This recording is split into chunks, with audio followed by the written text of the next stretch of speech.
নমস্কার বন্ধুরা, গোপলু কিচেনে আপনাদের সবাইকে স্বাগত জানাই। আজকে আমি বানাবো ক্ষীরের পাটিসাপটা।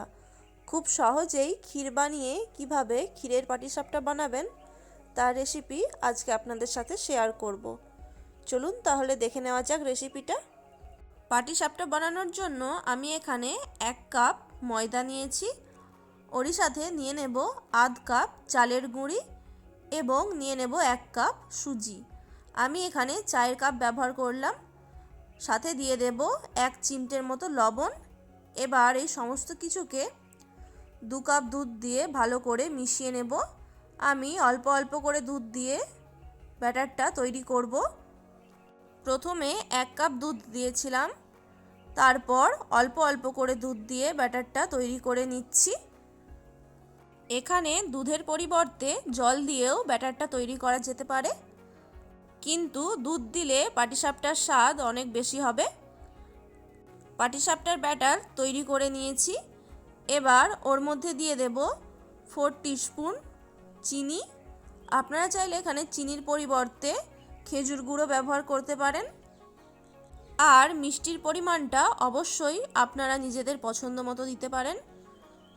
এর মধ্যে যেহেতু সুজি দেওয়া আছে, তাই সুজিটা ভিজতেও একটু টাইম লাগবে, সেই জন্য ঢাকা দিয়ে 15 মিনিট আমি রেখে দেব।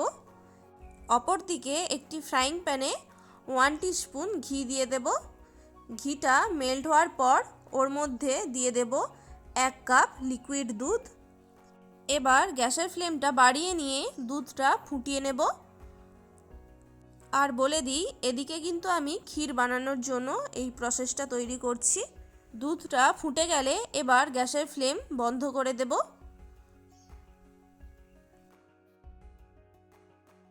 গ্যাসের ফ্লেম বন্ধ করে দিয়ে এবার ওর মধ্যে আমি দিয়ে দেব 1 কাপ গুঁড়ো দুধ।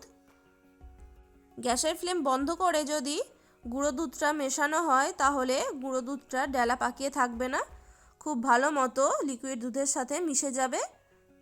এরকম একটি স্প্যাচুলা দিয়ে আমি ভালো করে গুঁড়ো দুধটা লিকুইড দুধের সাথে মিশিয়ে দিচ্ছি। দেখতেই পাচ্ছেন গুঁড়ো দুধটা কতটা সুন্দর দুধের সাথে মিশে গেছে। এবার আমি এর মধ্যে দিয়ে দেব 3/4 কাপ চিনি। এখানেও আপনারা চিনির পরিবর্তে খেজুর গুড় ব্যবহার করতে পারেন। আর অবশ্যই এই অবস্থাতে গ্যাসের ফ্লেমটা আবার অন করে দেব। চিনিটা এবার দুধের সাথে মিশিয়ে দিচ্ছি। চিনিটা মেশানোর সাথে সাথে দুধটা আবার একটু তরল হয়ে যাবে, তাই এই অবস্থায় মিশ্রণটা ঘন করার জন্য ওর মধ্যে আমি 2 টিস্পুন চালের গুঁড়ি দিয়ে দিচ্ছি। এবার গ্যাসের ফ্লেমটা একদম কমিয়ে রেখে আমি ওই চালের গুঁড়িটা ভালো করে দুধের সাথে মিশিয়ে দেব, যাতে চালের গুঁড়িটা ভালো মতো সেদ্ধ হয়ে যায় এবং মিশ্রণটা অনেক ঘন হয়। দেখুন, মিনিট 2 ধরে আমি চালের গুঁড়িটা ভালো করে দুধের সাথে মিশিয়ে নিয়েছি আর মিশ্রণটা কতটা ঘন হয়ে গেছে। এবার এটি নামিয়ে নিয়ে ঠান্ডা হতে দেব। এদিকে 15 মিনিট পর পাটিসাপটার ব্যাটারটা ঢাকা খুলে নিয়েছি। দেখুন কতটা ঘন হয়ে গেছে। সেই জন্য আমি এখানে সামান্য জল ব্যবহার করব। যেহেতু এর মধ্যে সুজি দেওয়া ছিল, তাই সুজিটা ভিজে ব্যাটারটা অনেকটা ঘন হয়ে গেছে, সেই জন্য হাফ কাপের মতো আমি জল দিয়ে ব্যাটারটা পাতলা করে নেব। দেখুন বন্ধুরা, ঠিক এই রকম ব্যাটারটা পাতলা করে নিয়েছি।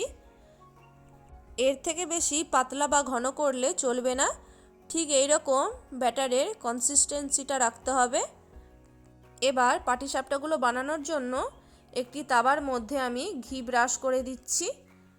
ঘিয়ের পরিবর্তে সাদা তেল ব্যবহার করলেও চলবে। এবার 1 হাতা ব্যাটার নিয়ে তাওয়ার মধ্যে দিয়ে দিলাম। এবার আলতো হাতে হাতাটা দিয়ে ব্যাটারের ওপর ঘুরিয়ে দেব, যাতে তাওয়ার চারিদিকে ব্যাটারটা স্প্রেড হয়ে যায়। এবার 1 মিনিটের জন্য লো টু মিডিয়াম ফ্লেমে এটিকে রেখে দিতে হবে। 1 মিনিট পর এবার ওপরের অংশটা শক্ত হয়ে গেলে এর ওপর ক্ষীরটা একটু লম্বাটে করে দিয়ে দিতে হবে।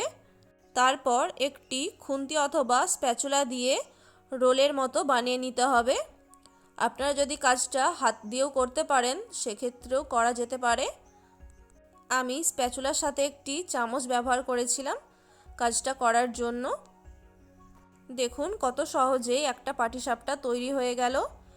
ঠিক একই রকমভাবে আমি আরেকটা পাটিসাপটা বানিয়ে দেখিয়ে দিচ্ছি। তাবার ওপর আবার ঘি ব্রাশ করে দিচ্ছি। এরপরই আবার 1 হাতা ব্যাটার তাবার ওপর দিয়ে দিলাম। খুব আলতো হাতে এটিকেও ঘুরিয়ে দিচ্ছি যাতে তাবার চারিদিকে ভালো মতো স্প্রেড হয়ে যায়। আর অবশ্যই এই অবস্থায় গ্যাসের ফ্লেমটা লো টু মিডিয়ামে রাখবেন। এবার ওপরের অংশটা শক্ত হয়ে গেলে ওপর থেকে ক্ষীর দিয়ে এরকম রোলের মতো বানিয়ে নিতে হবে। ক্ষীরটা অবশ্যই কিন্তু এক ধারের দিকে দিতে হবে, তাহলে রোল বানাতে সুবিধে হবে। দেখুন কত সহজেই ক্ষীরের পাটিসাপটা তৈরি হয়ে গেল। এইভাবে অবশ্যই একবার বাড়িতে পাটিসাপটা বানিয়ে দেখবেন। ছোট থেকে বড় সবাই খুব পছন্দ করবে।